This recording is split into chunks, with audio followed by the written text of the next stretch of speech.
Орой мэд үзэгчтэй нүүдэлшил нэвтрүүлгийн шинэ дугаар та бүхэндээ хүрч байна. Өнөөдөр бид коронавирусын халдвар ба дархлаа тогтолцоо сэдвээр ярилцахаар зочтой ороод байна. Энэ тухай товч сурвалжлагыг үзээд студидээ эргээд уулзцгаая. Шинжлэх ухаанд хүний сэр нууртны төрөл хэмээн тодорхойлдог эволюц хөгжлийн явцад дархлаа бий болж улмаар бидний амьдарч байгаа орчны нянгаас хамгаалж иржээ. Хүний дархлааны эдисүүд маш онцгой чадвартай, аливаа нянг өөртөө холбон устгах чадвартай.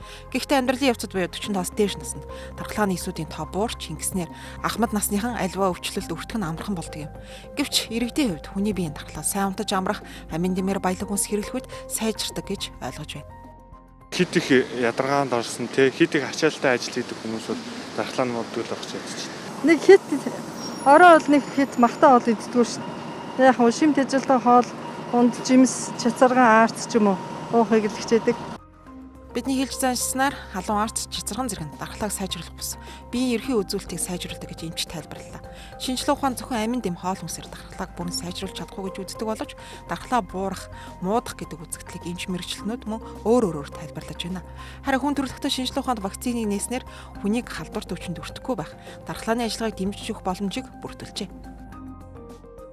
Дархлааны эсүүд гэдэг өөрөөр бол хүний биеийг хамгаалдаг энэ эсүүд маань тийм гайхалтай онцгой чадвартай. Хүний биеийн арьс салстаар, амьсгалын замаар, хоол уусруулах замаар, шээс үлгийн замаар хүний биед нэвтрэн ороод ирсэн өвчин үүсгдэггүй тэр олон зуун мянган нянгич маш өвөрмөцөөр таниад өөртөө холбоод устгах. Өөртөө холбоод биеэс зайлуулах. Аль эсвэл нөгөө эс дотор халдварлсан байвал тэр халдварсан эсийн сөнөг замаар хүний дотоод орчны тэнцвэртэй байдлыг хангаж өгч идэг ийм л систем юм. Тэгэхээр өндөр насны тухай, ахуйд насны тухай ойлголт гэдэг бол мэдээж ахуйд настай хүн гэдэг бол амьдралын урт удаан хугацааны туршид амьдэрсэн, ажиллаж амьдэрсэн ийм одоо бие физиологи.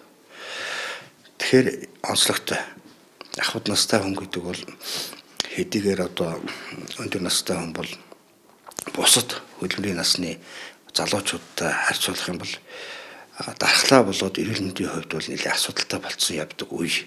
Энэ бол шинжлэх ухааны баталснаас тэр одоо бидний одоо тооцоолж байгаа амьдралаарч тэр яагаад гэх юм бол одоо энэ одоо 60-70 жил амьдэрсэн хүний хувьд бол ямар нэгэн одоо архаг суур 2-3 өвчл архаг одоо тийм өвчл тэг явж идэг ийм онцлогтой л доо.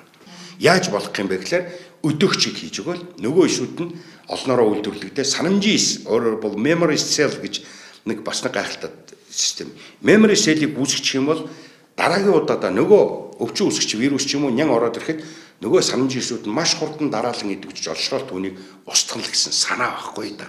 Хамгийн гол нь дархлаагаа унахгүй дархлаатай байгвал хүн ерөөсөө маш сайн одоо дэглэмэн бариад маш сайн унтдаг, маш сайн амардаг, хоол ундаа зөв хэрэгэлдэг ийм байх юм бол яаран бас одоо бид нар яахгүй. Энийний тулд бол бид нар одоо ерөөсөө энэний тэрэ илүү дутуу эм тариа гэдэг их оронд өөрсдийнхөө одоо гарын дорогоо Монголын сайхан бүтээгдэхүүнээ одоо байгалийн гаралтай, мал амтны гаралтай сайхан цагаан эдэгээ хэрэглээд, махаа хэрэглээд дээрэс нь одоо энэ арц царган тийм ээ одоо манай дэлгүүрүүдэд байж ш төгтгөрүүлсэн айнас чиг шиг тэрийг аваад хэрэглээд ингэж явах юм бол хүн бол дархлаатай байна. Эмийн ургамлын гаралтай, хоол хүнсний зүйлүүд гэл зөндөл юм байна л да. Яг өвөрмөц дархлааг дэмждэг бүтээгдэхүүн бол вакцинаас өөр юмыг бол бодож олоогүй байна л да. Одоо тэгэхээр эргээд нөгөө ярианд ороход коронавирусыг хүлээж авдаг тэр рецепторын тодорхойлж хэрвээ тэр рецептор нь тогтмол бүтцтэй байх юм бол вакцин гаргаж авах юм уу? Аль эсвэл эмийн бодис гаргаж авах боломжтой л гэсэн санаа. Тэгвэл энэ вакциныг хөгжүүлэх гаргаж авахын тулд ямар хугацаа шаардлагатай вэ гэвэл тэнд бичнэ хамгийн багаар удаа 6 сар гэж. Вирусын эсрэг онцгой нөлөөлөх дархлааны системийг дэмжих чадвартай эм бол зөвхөн интерфероны төрлийн эм байдаг. Харин халдварт өвчний эсрэг эм хүний дархлааны эсийг тухайн халдварт өвчний халдвараас хамгаалдаг бол шинжлэх ухаан одоо ч бас дохын эсрэг болон коронавирусын вакциныг нээж чадаагүй байна. Нэвтрүүлэгт хүрэлцэн ирсэн зочдоо танилцуулъя. Ангаах ухааны доктор, дархлаа судлаач Мандах Наран, ангаах ухааны доктор, дэд профессор Бат Тогтох, хүүхдийн эмч ангаах ухааны доктор Навчаа, хүний их эмч дамп юур нар хүрэлцэн яриад байна. Тэгэхээр ихний асуултыг мандах наранд тавья. Тэгэхээр саяны сурвалжлагч гэсэн ерөнхийдөө гарч ийн л да. Ер нь одоо яг энэ коронавирустэй холбоотойгоор хүмүүсийг одоо дархлаагаа дэмжихийг улс орнууд иргэдтэй зөвлөж байна. Яг энэ байдлыг ашиглаад таныг дархлааг дэмжнэ гэдэг маш олон юм сурталчилгааны бүтээгдэхүүнүүд хэвлэл мэдээллийн хэрэгслээр гарч ийн л да. Тэгэхээр яг хүнсний бүтээгдэхүүн ч юм уу хүнсний нэвлэх бүтээгдэхүүн аваад хүний дархлаа дэмжигдэж дээшилдэг ийм процесс байдгүй. Та яг шинжлэх ухааны талаас нь тайлбарлахгүй юу? Нэг зүйлийг бас тэгэхээр залруулах хэрэгтэй баг тийм ээ. Улс орнууд ихэнх дэлхийн хөгжсөн улс орнууд болон дэлхийн эрүүл мэндийн байгууллагын зүгээс коронавирусын халдвараас хамгаалахад баримтлах дэглэмүүд гэж бий. Үүн дотор яг дархлаагаа дэмж гэсэн үг бол одоохондоо байхгүй байгаа. Зүгээр ариун цэврээ сансах, өөрөөр хэлбэл вирусыг биедээ орох, контактлах тэр нөхцөлийг л олохгүй байх. Тэр юмуудыг хий гэсэн тийм юм байгаа. Зүгээр яг хүний биеийн дархлааг дэмжичдэг, тэтгэждэг тийм юм энэ төр гэсэн бол яг тийм өвөрмөц юм бол байхгүй. Вакцинаас өөр тийм ээ. Тэгэхээр бол яг одоогор байдг юм а гэдэг нь одоо судлагдаж мэдэгдэг байгаа байхгүй юу. Тэгэхээр зөндөө олон судалгаа бий. Өөрөөр хэлбэл одоо саяхан Харвардын нэг эрдэмтний гаргасан өгүүлэл байгаа. Тэрэн дээр ямар нэгэн одоо бодисууд өвснөгөө ямар нэгэн бодисууд дархлааг хэсэгчилж эсүүдийнх нь тоо хэмжээг одоо хулган дээр шүү дээ. Ихсэгдэг, багасгадаг тийм юм бол байна. Гэхдээ энэ бас учир дутагдaltaй. Яг дархлаа бүхлээр нь сайжруулж энэ төр гэдэг учир дутагдaltaй юм а гэсэн байгаа. Тэгэхээр ерөнхийдөө наст биеинд хүрсэн жирийн эрүүл мэндтэй бид дархлаа гэдэг чинь хүний биеийн нэг хэсэг шүү дээ. Тэрийг их ойлгох хэрэгтэй. Хүн зүгээр байгаад дархлаа нь буцсан тийм байхгүй байхгүй. Эсвэл дархлаа нь зөв зүгээр мөртлөө хүн өвчтэй. Ингээд гаднаас нарахад өвчтэй хүн бол ерөнхийдөө биеийн тэр маш олон зүйлтэн төр магадгүй дархлааны эсүүдийн тоо хэмжээ гэсэн зөвөрсөн баг болцшгүй гэсэн тийм юм байгаа. Тэгэхээр зүгээр яг уламжилт аргаарч гэх юм уу тийм ээ. Олон мянган жил одоо хөгжүүлэгдээд ирсэн юм бол би тэрийг бол яг одоохондоо судлах хийх ажлууд их байна гэж би харддаг. Тийм байгаа. Тэгжэл хариулах юм. Яг одоо чинь хүнсний бүтээгдэхүүнтэй холбоод за хоол хүнсний тэжээлтэй холбогдоод яг дархлаа яаж одоо нэмэгдэж буурж идэг. Тэгэхээр бид нар өөрсдөө бас амьдарч байгаа нутаг орноос бодох хэрэгтэй болов уу гэж тийм үү? Маш их эрсдэс далаагаас хол эдийн засгийн хувьд бол бас төвжигдмэл шинэ ургацын ногоо жимс төдийлөн хүртээмж одоо чинь газрын дундад тэнгисийн орнуудтай ч юм уу тийм үү Япон солонгостой харьцуулахад бас хэцүү бүх юм импортын эсвэл консервлэгдсэн тийм юмнууд авдаг учраас яг тэр витамины одоо хүнсний нэвлэлт тэжээлийн бүтээгдэхүүнийг яг уух хэрэггүй гэдэгтэй бол би бас сүүлийн үед бол жоохон санал нийлэх болоод байгаа байхгүй юу. Хамгийн гол нь ууж болно, хэрэгж болно гэж би боддгийн. Тэгтээ хамгийн чухал юм байгаа баталгаатай эмийн компани баталгаатай хугацаанд байгаа бүтээгдэхүүнийг зааврынхан дагуу шаардлагатай тохиолдолд яагаад гэхээр бид бас нарны гэрлэн дээр тусгал багтаа шүү дээ. Тиймэрхүү байдлаар харшлах заалтгүй бас харшлах заалт гэж би. Тийм тохиолдолд хэрэглэх нэх буруу шахахгүй. Шаардлагатай тохиолдлыг бол одоо шинжилгээгээр л тогтооно гэж үзээд байгаа шүү. Тийм шинжилгээгээр тогтооно амун харшил гэж юм би тийм үү? Харшилвэ гэдэг. Тийм байгаа. Навчаа хэмжээс үргэлжлүүлээд асуу. Тэгэхээр дархлаа тогтолцоо гэхээр хүн болгон одоо янз бүрийн одоо буруу зүрх ойлголт байна л да. Яг одоо жишээ нь хүүхдийн дархлаа том хүнийхээс ямар онцлог ялгаатайг та тайлбарлаж хэлэхгүй. Тэгэхээр хүүхдийн эмч нарын нэг хэлдэг үг нь шүү дээ.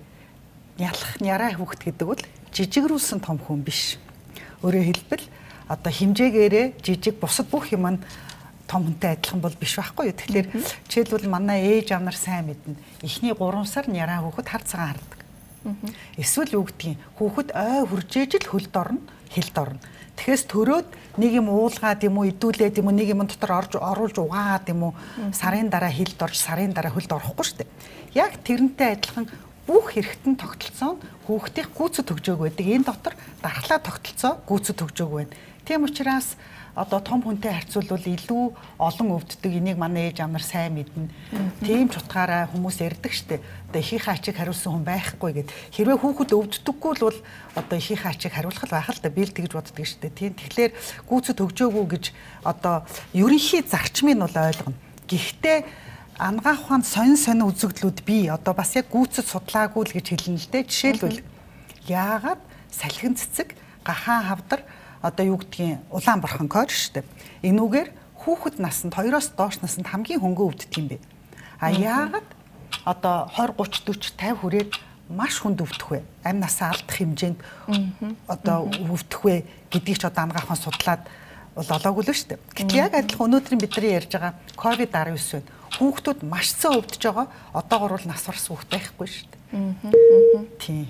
Инхээр эргэлзээтэй таалагдаагүй зүйлүүд бол маш их байна. Тэгэхээр дам бюрон эмчээс асууя л да. Монголчуудын одоо нас оролтын өвчлөлийн юугаар нь харахаар хамгийн өндөр байдаг нь цөрөх судасны өвчин тий. Гэтэл одоо коронавирусын яг энэ үед эдгээр хүмүүсийг эрсдэлтэй бүлэг гэж үзээд онцгойлон зөвлөмж өгч онцгойлон биедээ анхаарахыг одоо зөвлөд байгаа эрүүл мэндийн яамнаас тэр эдгээр хүмүүс маань яг энэ үед ямар дэглэм баримтлах ёстой вэ? Ерөнхийдөө дэлхийн нийтээр энэ зүрх судасны өвчин бол тэргүүлэх зэрэгтэй байдаг.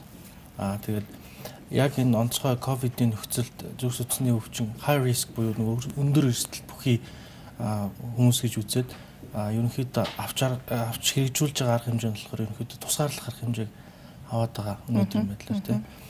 Ерөнхийдөө болвол энэ COVID-19 гэдэг энэ вирусын тархалттай холбоотойгоор энэ ерөнхийдөө архаг хууч өвчтэй болон өндөр настай хүмүүс гэдэг байгаа тийм. Энэ хүмүүсийг ерөнхийдөө бол 20 дэглэмийн тогтоогоос тэгээд ерөнхийдөө эрсдэл бүлэг хүмүүс гэж үзээд ерөнхийдөө тусгаарлаж байгаа. Тэгээд яг тусгаарлах нь маш зөв.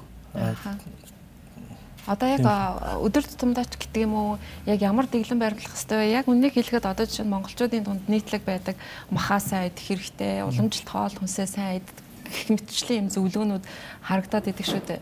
Гэтэл эдгээр одоо хүнсээ бүтээгдэхүүн бол зүрх судасны өвчтөй хүнд бол сөрөг нөлөөтэй гэдэг нь ойлгомжтой болсон тийм ээ. Тийм.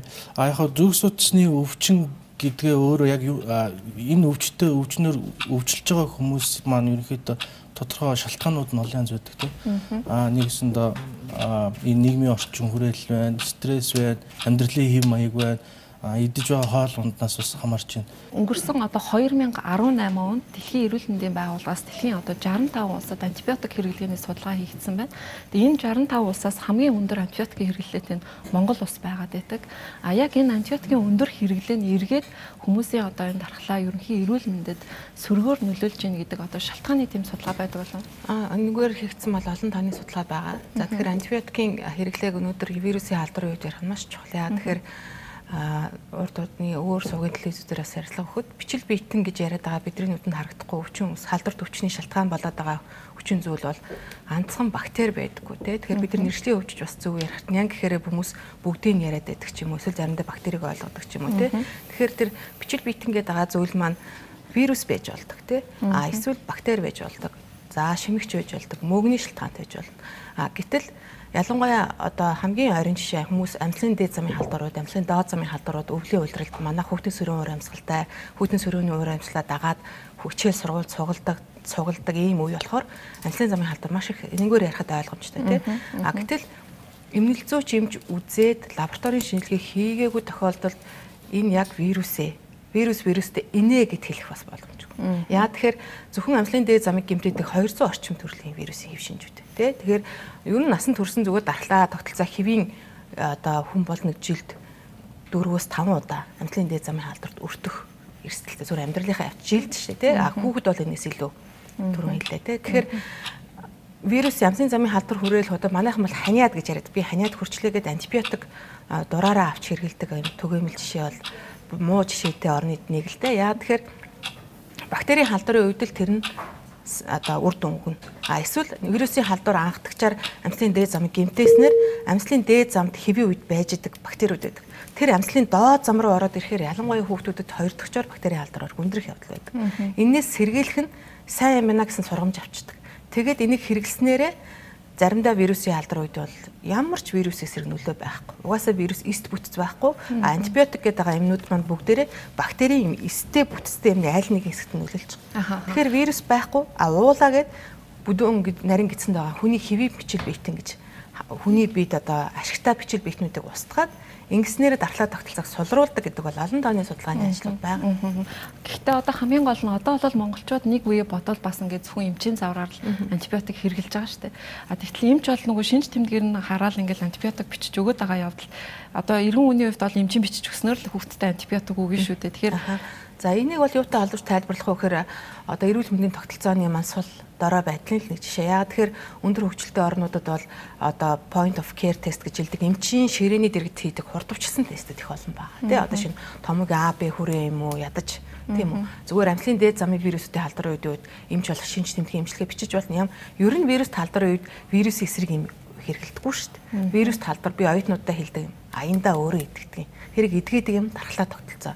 Гэтэл одоо манай эмчнэрийн дунд бас одоо нэг салбарын хүмүүс ч гэсэн бас шүүмжлэлтэй талууд. Тэгэхээр нөгөө микробиологийн буюу бичил амьд судлалын шинжилгээ ухааны лаборатори өөр их өртөг шаардсан лаборатори. Өндөр өртөгтэй байхгүй. Тэгэхээр хүмүүс лабораторийн шинжилгээ гэхээр цус шээсний ерөнхий шинжилгээ ч юм уу биохимийн шинжилгээг төлхөө ойлгодог болохоос биш энэ үүсгчийг илрүүлдэг шинжилгээ маань вирус гэхээр одоо бүр төвхтэй. Одоо нуклеин хүчний түвшинд нь юм уу эсийн өсгөрийн загварч шинжилэхгүй бол вирусыг зүгээр энгийн шинжилгээгээр илрүүлэхгүй шүү дээ. Гэтэл бактерийг бол ишөө өртөгтэй юмор одоо шинжилдэг учраас энэ шинжилгээ түгээмэл биш байна. Өндөр өртөгтэй байна. Тэгэхээр одоо энэ одоо хөгжил буурай гэх юм уу эрүүл мэндийн тогтолцоонд ажиллаж байгаа эмч нар маань яах чаргагүй гэх юм уу да одоо лабораторийн хөгжлийн түвшингээс хэрэглээний хүрэлцээгүй байдлаасаа хамаарат шинж тэмдгийн эмчилгээ бичиж байгаа. Нүүдэл шийдэл нэвтрүүлэг COVID-19 ба дархлаа тогтолцоо сэдвээр хэлцэж байна. Ингээд дараагийн асуултыг мандах наран тавь. Тэгэхээр сая Батогдох эмчийн бас хэлж байгаагаар антибиотик яг хүний дархлаанд ямар сөрөг нөлөө үзүүлдэг вэ? Ийм юм байгаамаа. Нэгдүгээр антибиотикийн үйлчлэх механизм гэж байгаа. Өөрөөр хэлбэл одоо бактерийн ихэвчлэн тэр ханны тэр арьс одоо хүнийхээр бол арьс гэж ойлгоо л да бактери арьсанд юм уу эсвэл тэр нөгөө хуваагдаж олширдаг энзимүүдийг нь зогсоож үйлчилдэг. Тэгэхээр сүүлийн үеийн дархлаа тогтолцооны чиг хандлага юу гэж явж ирэхээр хүний гиз өөрөөр хэлбэл дархлааны урвалыг өдөрдөн чиглүүлэх маш том үүрэгтэй эрхтэн байна. Өөрөөр хэлбэл маш олон тооны бичил битнүүдийг агуулж яадаг хэвийн бас хэвлэх юм. Гиз орчимд 80% нь одоо байдаг гэж мэдээлэл микробиом гэсэн шинжилгээ ухаах гарч ирж байна л да. Тэр хэвчгээс өөрөөр гидс нь дархлааны эсүүдийг тренинг буюу сургах тийм үү хортой хоргүй юмуудыг ялгаж сургах энэ орчинг болоо дархлааны тэмцэгч биш зогсоогч хэсэг гэж байдаг байхгүй энэ тэмцэгч зогсоогч ерөөхдөө баланстай байх хэрэгтэй байдаг rex түрүүн icon гэдэг маш сайн орчуулсан нэг ном байсан гэдэг T-rex гэж хэлдэг rex гэдэг dinosaur нэртэй үгүй T-rex тэр T-rex өөрөөр тэр эсүүдийн хоорондын тэнцвэртэй байснараа өвчин орж ирэхэд устгах хит эмгээр идэвхжиж хямрал үүсэхгүй байх. Энэ боломжийг нь ийм байх ёстой. Энэ боломжийг нь гидсний бичил битнүүд сургаж дархлааны тэр ялангуяа тэр regulatory test гэдэг тэр зогсоодог тестүүдийг идэвхжүүлж өгч идэг. Тийм биш ихэвчлэн антибиотикийн буруу хэрэглээ байдаг юм уу, хоол тэжээлийн дутмагшил байдаг юм уу, ямар нэгэн байдлаар цацраг туяаны нөлөө байдаг юм уу, гидсэндх бичил биетний тэр зохистой харьцаа алдагдсанаар сүүлийн хөгшрөлтийг нэмж авч байгаа. Ээжийн алдагдсанаар эсүүдийн одоо зохистой хэмжээ алдагдаж ингэснээр дархлаа хямрах, дархлаа муудахч байх та хямрах, өөрөөр хэлбэл дархлаатай холбоотой өвчнүүд гарах. Тэр нөхцөлийг бүрдүүлж байгаа. Жишээ нь харшил байна тийм үү? Бактери байна ч гэдэг юм уу. Иймэрхүү байдаг юм аа гэсэн юм хандлага бий. Навчаачаас асуу. Тэгэхээр одоо бичил гидсний ашигтай бактерийн тухай бид нэр ярьж байна л да. Антибиотик эмчилгээний үед энийг бол давхар том хүүхэд баггүй бичиж өгж байгаа л да. Гэтэл яг одоо вирусын юм одоо халдвар ихтэй байгаа үед хүмүүс өдөр тутамдаа ашигтай бактери уухыг бас ингээд хэвлэл мэдээлэл эрсдлүүдээр сурталчлагаар зөвлөд өгдөг. Тэгэхээр байнгын тийм ашигтай бактери хүн хэрэглэх нь зөв юм уу? Одоо энэ өндөр хөгжилтэй орнууд шүү дээ. Америк, Канада, Япон, Солонгос, Европын аль ч эмнэлзэн удирдамждэр хин эмчилэх байх. Удирдамждэр антибиотик эмчилгээтэй давхар пробиотик өгнө гэсэн удирдамж одоогор бол байхгүй. Тийм. Яг одоо суулгалтын эсрэгэл гэж бичиж өгöd өгдөг шүү дээ. Яг суулгалтын ямар ч удирдамжин дээр бас пробиотик байхгүй. Ганцхан тохиолдолд байгаа. Тэр нь антибиотик шалтгаан суулгалт гэж бол бий. Ер нь бол ховор гэхдээ би за тэрэн дээр пробиотик зөвлөж байгаа. Тэгэхээс биш зүгээр одоо өөр яадгийн хоолойны эдээд өрөвсөлч юм уу эсвэл бөөрийн нянгийн шалтгаантай өрөвсөлч гэдэг юм уу. Одоо тийм юмн дээр бол антибиотик уухтаа заавал пробиотик зөвлөнө гэсэн бол байхгүй. Жишээлбэл манай эмнэлэг хизээч ийм зарчмаар явдаггүй. Одоо 3 сар, 6 сар, 9 сар антибиотик уудаг өвчин зөнд байгаа шүү дээ. Жишээлбэл одоо сүрье байна. Сүрье одоо айгүй том, айгүй гоё жишээ болох юм шиг санагдаж байна. Ягаад вэ гэхээр сүрьегийн чинь дэлхийн нийтийн удирдамж ижилхэн байхгүй. Сүрьег Монголд яаж эмчилж байна, Америкт яаж эмчилж байна, Австралид яаж ижилхэн. Тэгээ ялангуяа яг манай Монголд бол нөгөө Global Fund гэдэг олон улсын байгууллагын төсөл хэрэгждэг. Яг тэрүүгээр явдаг учраас жишээлбэл сүрье 6 сар 4 антибиотик уун эсвэл эмэн тасалтай сүрье 9 сар уун тэгэхэд пробиотик өгдөггүй шүү дээ. Эсвэл мөгөн цэрийн өгдөггүй шүү дээ. Тэгэхээр яг бид нар бол одоо жишээлбэл зүгээр эрүүл хүнд пробиотик энэ төр бол нэг зөвлөд ерөөсөө байдаггүй. Ер нь бол манай Монголд энэ шинжлэх ухаан, бизнес хоёр арай л хэтэрхий холилдол сүлбэлдэл байгаа юм да. Орос, Монгол хоёрт. Өөрөөр хэлбэл өдөр тутам бол заавал одоо ашигтай бактериа нөхч чинь гэд хэлээд байна. Ерөөсөө нөгөө сүү бишээ. Одоо ээдүүлсэн гашлахсан сүүн бүтээгдэхүүн баг штэ. Таараг, ээдэм, бяслаг, өрөм, ээзги одоо өөр монголчууд бидний өдөр тутамдаа иддэг энэ юмнуудаа л идж яхад бол ашигтай нянгууд авчин штэ. Тэгээд тэр чинь байн өсөж үржин те. Жишээлбэл хөхний сүү бол одоо пребиотикаар хамгийн баялаг. Тэгэл одоо энэ яраа хөхтөв чинь дийлэнх нь эхний 6 сар үгүй ядаж хөхөөр өсөж чинь пребиотик авч чинь пребиотик чинь нөгөө нянгуудаа өсөж үржихийн дэмждэг л юмнууд байгаа шүү дээ. Тэгэхээр бид нар бол бас яг дэлхийн шинжлэх ухаанаас бол ер нь жоохон зөрчил явдаг юм дөө олон юмн дээр. Тэгэхээр нам биоринчээс асууя л да. Одоо түрүүн бас нэвтрүүлгийнхэн сурвалжлалд гарсан өнөөдөр бол дархлаа тогтолцоогоо хамгаалах хамгийн шилдэг шалгарсан ганц арга бол вакцин байна гэж хэлсэн л дээ. Тэгэхээр танай эмнэлгийн хувьд бол одоо жишээ нь улирлын томоогийн одоо янз бүрийн вирусуудын эсрэг вакциныг тогтмол хийдэг. Яг хүмүүс ингэ нөгөө сайн дураар очиж хийлгэж байгаа шүү дээ. Тэгэхээр энэ хандлага нэмэгдэж гэнэ үү, буурж гэнэ үү, тийм тоо судалгаа байдаг болов?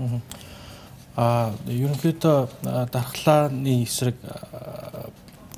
дархлаагаа сайжруулахтай хүнс ярьж байгаа вакцинжуулалт гэдэг энэ бол хамгийн төгс арга. Тухайн өвчнөөс урьдчилан сэргийлэх зорилгоор. Манай эмнэлгийн хувьд бол жил бүр одоо жишээ нь томон дээр яриатай томоогийн вакцин бол байнга хийж байгаа. Жил болгоны 9-10 сараас эхлээд нөгөө томоогийн дэгдэлт эхлэхээс өмнө хийж эхэлдэг байгаа. Сүүлийн үед манай бас Монгол хүмүүсийн маань эрүүл мэндийн боловсролоос харьцангуй нэмэгдэж байгаа, дээрдэж байгаа. Тэгээд вакцинжуулалтын бас нөгөө сайн талыг нь бас маш ихээр мэддэг болсон учраас сүүлийн 2 жилийн хугацаанд бол дархлаажуулалт авч байгаа хүмүүсийн тоо харьцангуй нэмэгдэж байгаа. Тийм.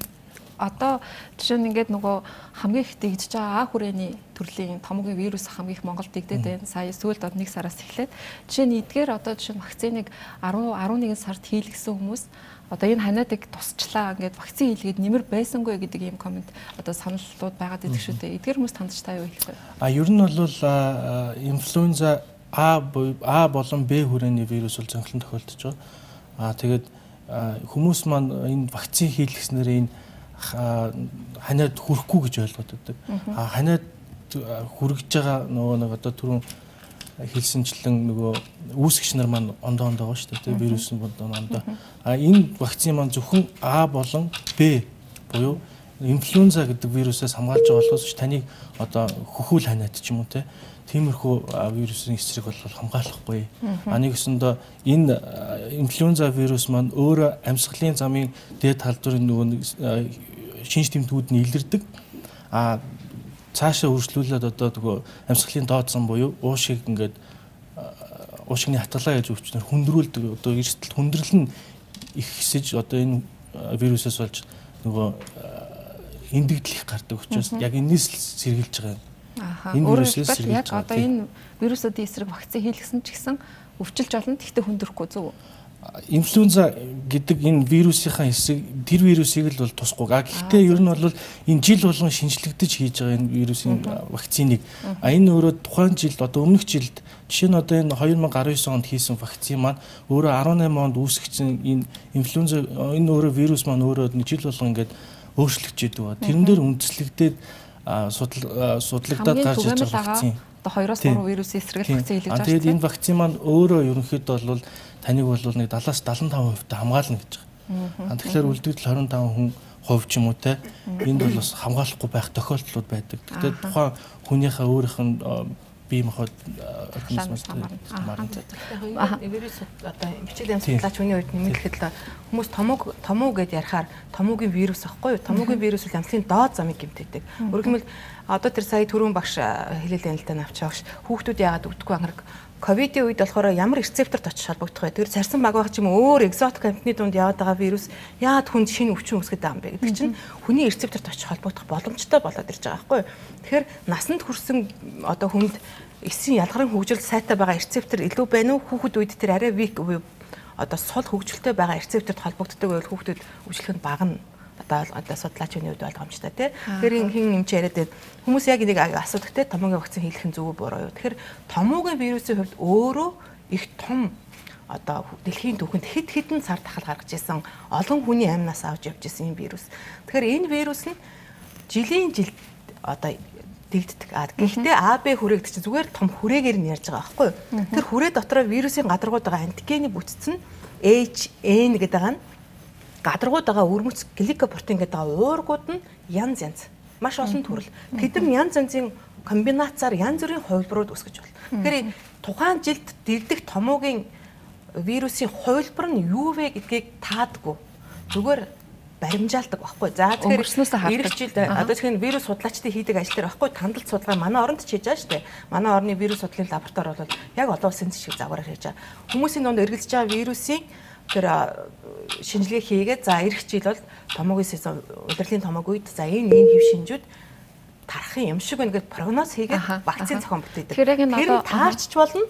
Таарахгүй ч гэж болно доо. Тэгэхээр сайн гэж хэлэх хэцүү муу гэж хэлэх. Гэхдээ 75-аас гэж хувь хэлээд байгаа нь одоо хамрах магадлалтай. Тэгэхээр яг энэ COVID-19-тэй холбоотойгоор хүмүүс томоогийн вакцинаа хийлгэсэн үү гэдэг ийм одоо асуулт агиух гарч ирж байна. Улс орнууд энэ томоогийн вакцинд хамрагдaltaй хувь үзүүлж байна л да. Тэгэхээр яг монголчуудын сайн дураараа насан туршидтэй хувьд одоо хүүхдүүдийн хувьд албан журмаар ингээ хийчихэж байгаа.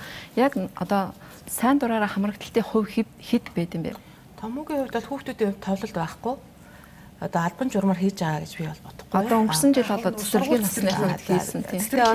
Тэр нэг сургууль цэцэрлэгт явдггүй хүмүүс зөндөл байгаа. Тэгээд цовлолтын вакцин бол албан журмаар хийж байгаа. Тэгэхээр ер нь бол олон улсын заалтаараа бол 65-аас дээш насны ахмадууд нэгдүгürt те хоёрдугаар эмнэлгийн байгууллагын ажиллагсад энэ эмнэлгийн байгууллагын ажиллагсад яа заав залтанд оруулдаг гэхээр өвчтэй золонтой хүмүүс хамгийн их уулздаг хүмүүстэй. За дээрээс нь ангаахын оюутнууд за 5 хүртэл насны хүүхдүүд ч гэдэг мархас суур өвчтэй, чихрийн шижинтэй, зүрх судасны өвчтэй. Өөрөөр хэлбэл энэ хүмүүс чинь вирусын халдварт хүндрэл маш амархан нөгөө суур өвчнүүд нь хүрэгчл аюултай байхгүй. Тэгэхээр энэ хүмүүс заалт байдаг. Манай орны хувьд бол тийм өндөр биш байх. Жишээ нь эрүүл мэндийн байгууллагын ажилчдыг бол хангадаг. Гэхдээ одоо хангалт юу гэдгийг вакцины өөрөө үйлдвэрлэдэггүй улс орн учраас одоо төвхтэй. За нэг жил нэг Канадаас нэг жил Солонгосоос гэдэг юм Хятадаас гэдэг өөр их усрээс авдаг. Тэгэхээр хамрагдaltaй хувь бас тийм өндөр гэж хэлж байна. Тэгэхээр мандах нар юм чис асууя л да. Одоо ингээд бид нар вакцин гэдээ ярьж байна. Дэлхийн эрүүл мэндийн байгууллага болоод эрүүл мэндийн яамны мэдээлснээр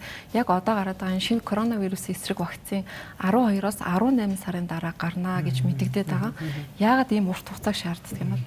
Тэгэхээр ямар ч вакциныг бүтээхэд нэлээд хугацаа шаарддаг. Яагаад гэхээр энэ бол хувьсан өөрчлөгдсөн шинэ төрлийн арай өөр төрлийн вирус. Тэгэхээр энийг эхлээд ялгаж аавна гэж байгаа. Ямар үе дараалал явдгийг бол энэ өвчин гарч анх эхлэхэд хятадын эрдэмтэд маш хариуцлагатай хандаж маш хурдан хугацаанд тэр вирусын генийн дарааллыг дэлхийн эрдэмтдийн байгууллага олон улсын байгууллагад гаргаж өгсөн байхгүй. Энэ дараалал дээр үндэслээд хятадууд хамгийн түрүүнд өөрсдөө вирусыг ялгаж авсан. Хятадаас гадна Австрали ус ялгаж авсан. Ингээд вирусаа ерөөхдөө процессыг вирусаа ялгана, олшруулна. Тэр олшруулсан вирусаа ямар амтан дээр дархлааж болох вэ гэдгийг эхлээд тогтно. Хулган дээр юм уу, суусар дээр юм уу, өвчнөө бол амтан байгаа. Энэ вирусийнхаа өөрийн natural behavior буюу байгалийн шин чанар өвчин үүсгэж байгаа нь ямар байна? Ингээд нөгөө амтнаа өсгөн үржүүлэн мэдээж байгаа л да. Тэгэл яг тэр амтны чинь биологийн мөчлөгөө байна, вирусын мөчлөгөө. За ингээд яг хэрэгтэй ургаа ялгалаа мөн үү биш үү? Тийм ээ өчнөө олон хурлаар шийдлээ. За бүх гаж нөлөөнүүдийн тогтоодоо яг дархлааг тогтоож чадж гин үгүй юу? За чадж гин бол одоо хүн дээр тэгвэл туршия. 1 2 3 шатны туршилт. Хүн дээр турших нь одоо ямар хугацаа шаарддаг вэ? Маш их хугацаа шаарддаг. Энэ аюу нэг дотоод regulation тийм үү? Ямар улс орон дээр хийх үү? Ямар дүрм журм хуулийг баримтлах үү? Гэсээр байгаад багтаа 1.5-аас 2 жил болдог. Цоошин вакцин бол нэгэнд явж байгаа вакцин энэ төр бол харьцангуй хурдан хийчихнэ л дээ. Ерөнхийдөө цоошин бол тэгдэг. Шинэ төрлийн коронавирусын бол жишээ нь яг аль уурыг авах юм? Тийм үү? Дархлаа тогтоох юм. Яг одоо бүтцийн аль хэсгийн дархлаа тогтоох юм. Тэрийг яаж хийх юм гэх мэтлэнгээр судалгаадад эрчимдээ хийж ирвэл хэн төрүүлж хийсэн хэн их мөнгө олно. Тэгэхээр маш олон газрууд хийж байгаа боловч тэгэхээр ерөнхийдөө хугацаа нь тиймэрхүү л байгаа. Нүүдэл шийдэл нэвтрүүлэг COVID-19 ба дархлаа тогтолцоо сэдвээр ярилцаж байна. Дараагийн асуултыг Дамбиур эмч тавиад. Тэгэхээр бид нар энэ нэвтрүүлгийг бэлтгэж байгаа хугацаанд ингээд статистик харж байхад нэг сонирхолтой тоо анхаарал татсан л да. Юу гэхээр халдварт өвчний дархалтаараа Монгол улс дотор аймагуудын аваад үзэхээр баян үлгий хамгийн бага. За өндөр нь ингээд дорнод гэж явчихж байгаа. Яг нөгөө хүн амын тооны нөлөөллийн хасаад буюу 10,000 хүнд ноогдохоор наваад үзэхээр баян үлгий жишээ нь 30, дорнод гэхэд 348 буюу ингээд маш их зөрүүтэй. Улаанбаатар 168 гэх мэтчлээ. Тэгэхээр энэ халдварт өвчний дархалт бага их байгаа шалтгаан нөхцөлийн ерөнхийдөө эрүүл мэндийн салбар судалсан байдаг болов уу? Ерөнхийдөө Баян Үнэлгээ аймагт бусад аймагуудтай харьцуулахад бага гарсан тийм 2018 оны судалгаа байсан. Энэ дээр яг тэгж яг ийм шалтгаанаас болоод энэ халдварт өвчин маань ингээд бага байна гэсэн яг тийм шалтгааныг нь мэдж байгаа тийм судалгаа болоод хийгдэг байгаа бах. Тийм халдварт өвчин маань дотроо бас ингээд янз янзын өвчин байгаа шүү дээ. Амьсгалын замын халдварт өвчин үү эсвэл бэлгийн замын халдварт өвчин үү гэдэг. Миний бодож байгаагаар болохоор тухайн хүн амын нягтршил нэгдүгürt энд нөлөөлж байгаа бах.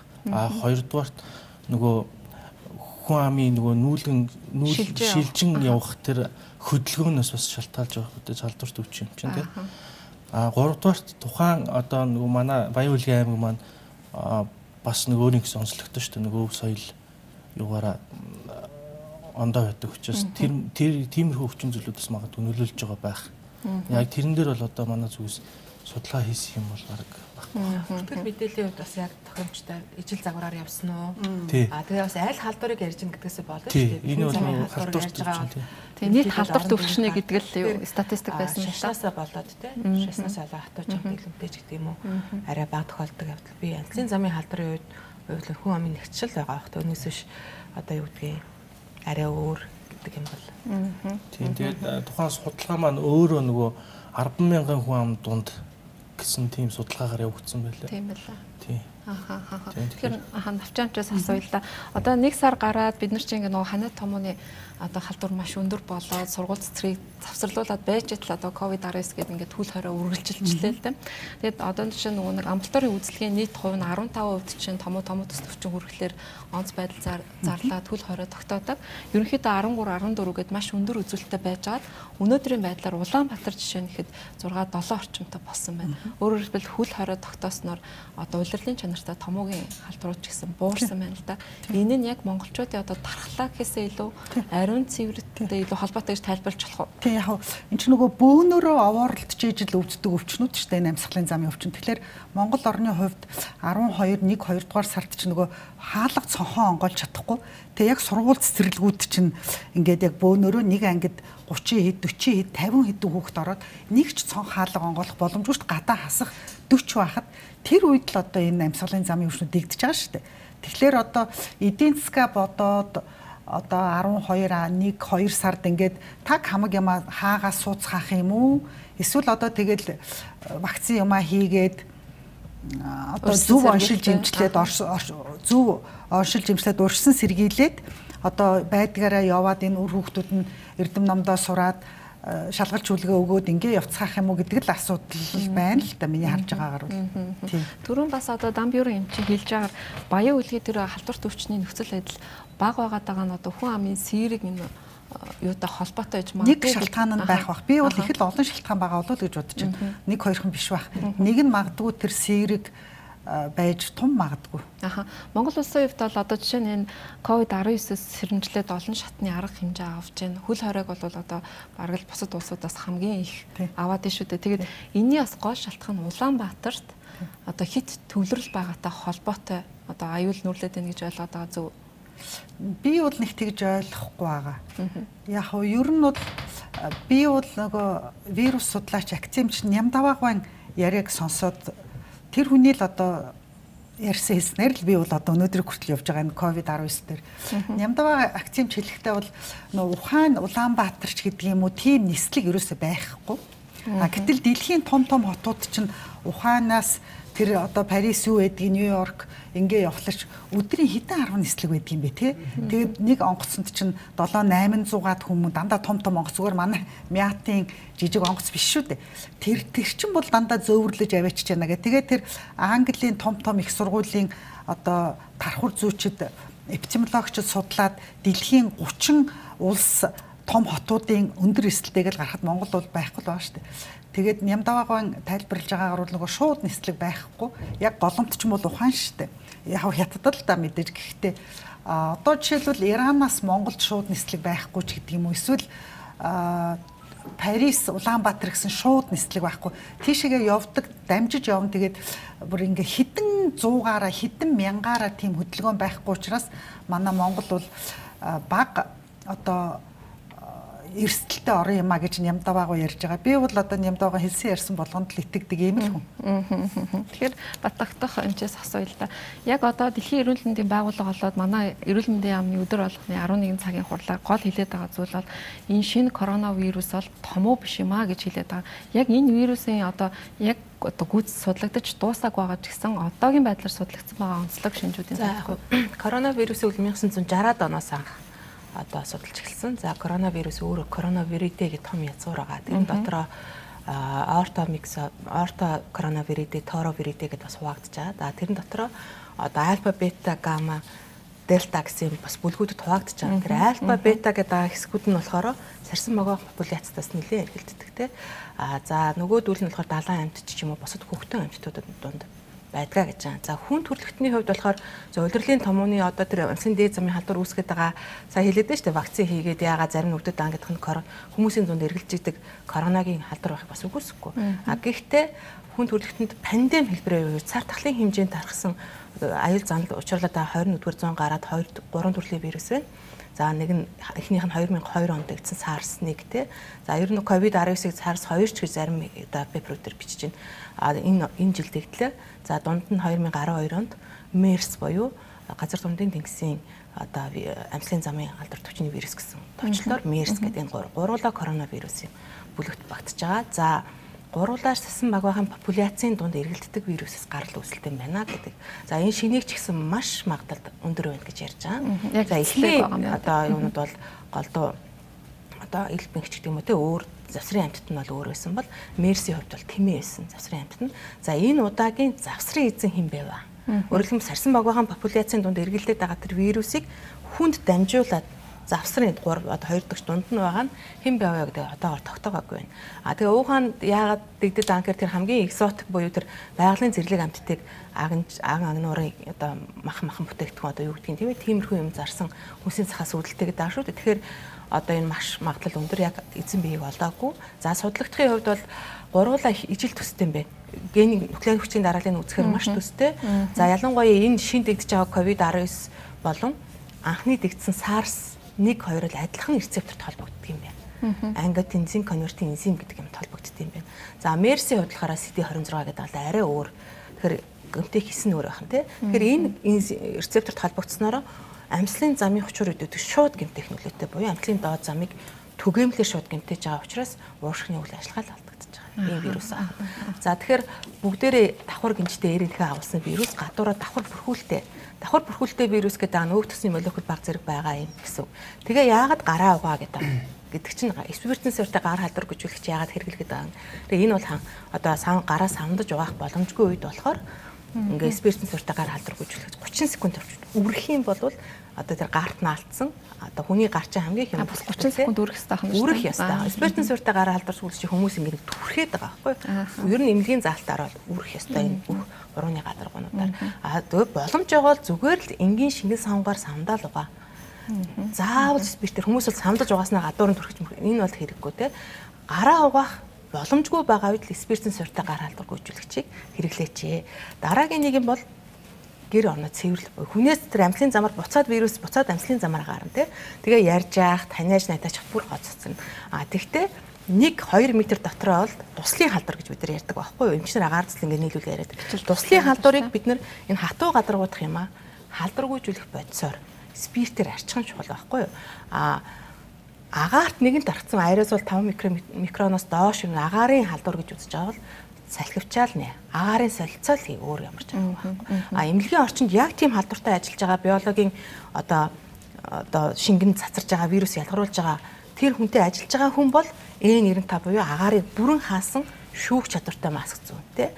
Бусад тохиолдолд одоо гар хөлөөсөө авгаа гэр оноо сайн цэвэрл агаар цай оруул гэдэг байгаа чинь хамгийн энгийн юм шиг боловч цаанаа бол шинжилгээний үндэстэй байхгүй юу?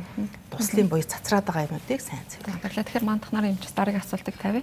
Яг одоо COVID-19-тэй холбоотой одоо эмнэлзүүн туршилтууд ремдесивир гэдэг эмийг одоо эмнэлзүүн туршилт хийж гэнэ гэдэг. Энэ үйл явц яг ямар шатанда байгаа вэ? Эхний одоо туршилтын эерэг үр дүнгууд гарсан болов?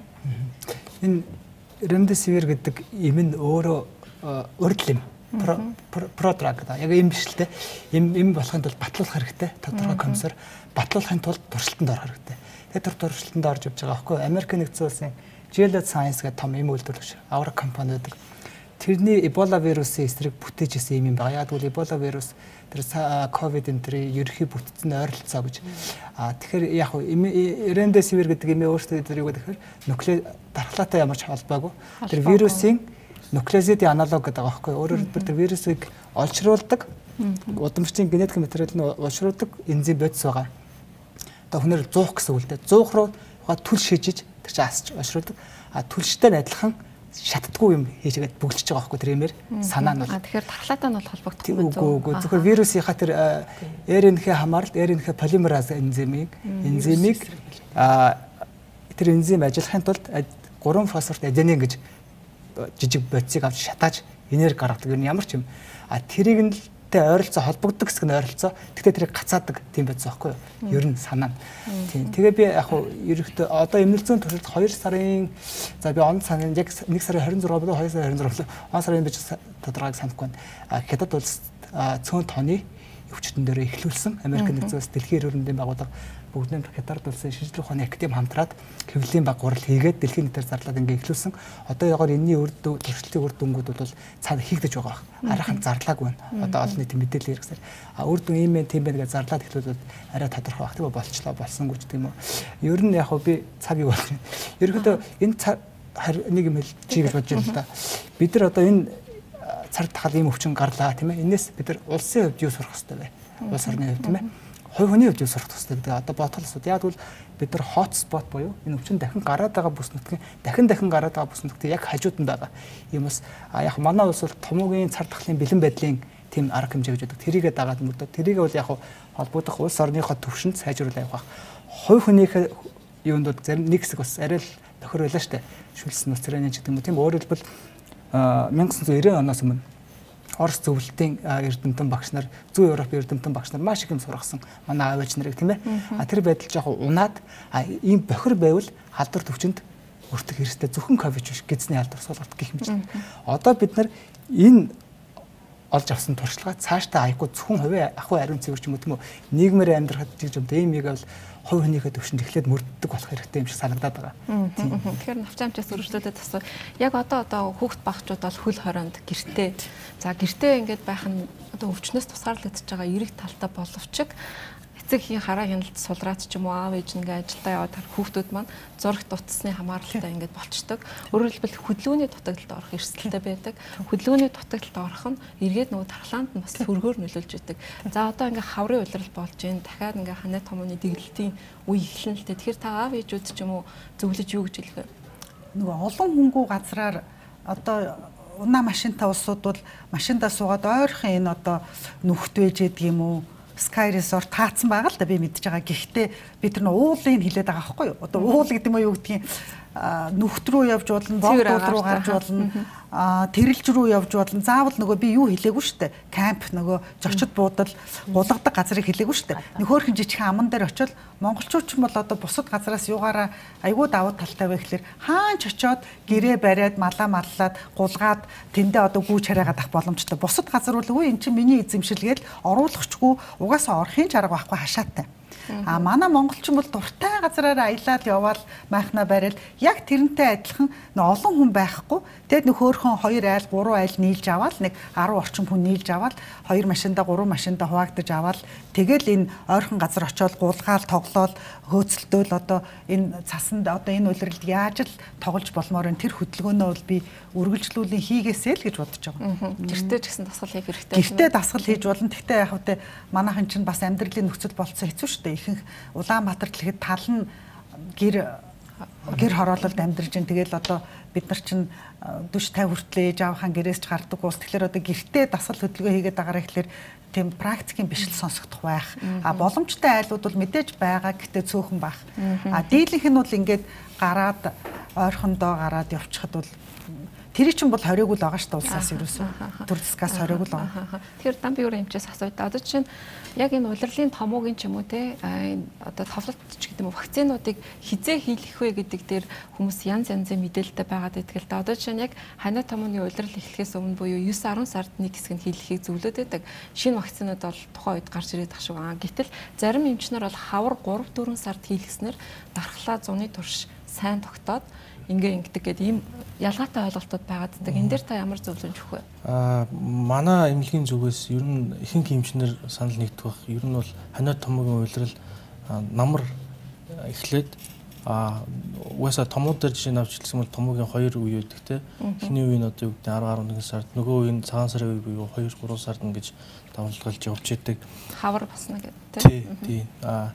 Ер нь бол вакциныг бол вакцин 9-10 сард хийгддэг учир нь одоо жишээ нь үгүй 19 оны одоо нөгөө нэг төрөн батцомчийн хэлснээр нөгөө вирусыг дахин судлаад таамаглаад одоо ийм төрлийн байж магадгүй вакциныг үйлдвэрлэж байгаа шүү дээ.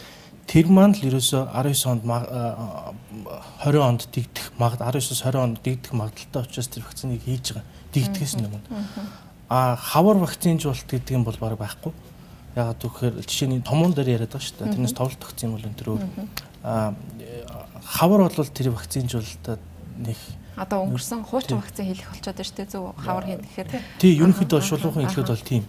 Одоо тий зуны улиралд бас харьцангуй байхгүй тий байхгүй тий. Тэгэхээр нөгөө одоо юу гэдгийг одоо жишээ нь 20 оны вакцин одоо 19-с 20 онд одоо сая томоогийн дэгдэл туслаа шүү дээ. Энэ дэгдэлтээс 20 онд манай судлаачид 21 онд дахь энэ вирус маань яаж өөрчлөгдөх нь гэдэг таамагаа дэвшүүлээд вакциныг гаргаж байгаа юм. Тэр вакциныгаа 20 оны намар дэгдэл тулахаас өмнө хүн амаа дархлаажуулж байна гэсэн үг. Одоо яг энэ цаг үед хүмүүс томоогийн улирлын вакцин хийлгээд нэг үр дүн багтаа юм байна зөв. Үр дүн багтаа бол биш. Ягаад тэгэхээр энэ дэгдэлтийн үе стил одоо өнөөдөр ингээд байгаад байна тийм. Энэ учраас энэ үед вакцинжуулалт авчих юм бол урьдчилан сэргийлж яана л гэсэн үг шүү дээ ерөөсөө. Тийм энэ дэгдэл. Мандах нар юмчаас сүүлийн асуултыг тавиа. Тэгэхээр яг өнөөдрийн байдлаар COVID-19 буюу энэ шинэ коронавирусээр насарсан хүмүүсийг ихэнх тохиолдолд одоо өөр суурь өвчнөд буюу хавсарсан ийм одоо тохиолдлоор насарж байна гэдэг ийм мэдээлэл дэлхийн эрүүл мэндийн байгууллага хийгээд байгаа. Яг одоо энэ хавсарж байгаа өвчнүүдийн одоо хамгийн олонлогийг гаргасан болоо яг ямар өвчтөй суурь өвчтөй хүмүүс вирусын коронавирусыг авахар насараад байгаа вэ? Зөвхөн коронавирус ч байх одоо томоогийн үед ч гэсэн тийм ээ суурь өвчтөй хүмүүс хамгийн эрсдэлтэй байдаг юм. Тэгэхээр дэлхийн эрдэмтдийн байгууллагаас тэр тоо баримтыг гаргасан. Би яг харж уншижсэн. Гэхдээ яг одоо цээжээр тэдэн өгж санахгүй. Гэхдээ хамгийн өндөр эрсдэлтэй нь мэдээ зүрх судасны өвчин өөрөөр хэлбэл ковид жишээ нь коронавирусын халдвар үед амьслын доод зам гэж яриад нь уушиг хавгнадаг.